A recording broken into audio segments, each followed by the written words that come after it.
आप उस रिश्ते को ना कभी भी नहीं बचा सकते जिस रिश्ते में आपको बार बार ये साबित करना पड़ता है कि आप उससे प्यार करते हैं, जहां मोहब्बत की दलीलें आपको देनी पड़ती हैं और बार बार देनी पड़ती हैं। वहाँ जो है ना वो सर ऐसा रिश्ता हमेशा उसमें खलूस दम तोड़ जाएगा।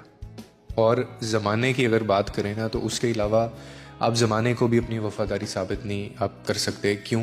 क्योंकि ज़माना मुनाफिकों का कायल है, वफ़ादारी का कायल नहीं है। यहाँ दिखावा बिकता है, सच नहीं बिकता। तो इसीलिए मैं बार बार ये कहता हूँ और तकलीफ़ से कहता हूँ, आप उस महफिल से उठ जाएं जहाँ आपकी कदर नहीं है, जहाँ आपकी इज्जत नहीं है, जहाँ आपकी अहमियत नहीं है। क्योंकि जो रिश्ता आपको अंदर से तोड़ दे वो रिश्ता नहीं है, वो बोझ है। That is a burden. ऐसे लोगों को आपकी मौजूदगी नहीं बल्कि सिर्फ आपकी गैर मौजूदगी रास आती है। आपने अगर उनको तोहफा देना है तो अपनी गैर मौजूदगी कर दें, क्योंकि आपकी खामोशी इन्हें आईना दिखा देती है। किस चीज़ का? इस चीज़ का कि आपका हट जाना ये साबित करता है कि खुददारी मोहब्बत से भी ज़्यादा ज़रूरी होती है।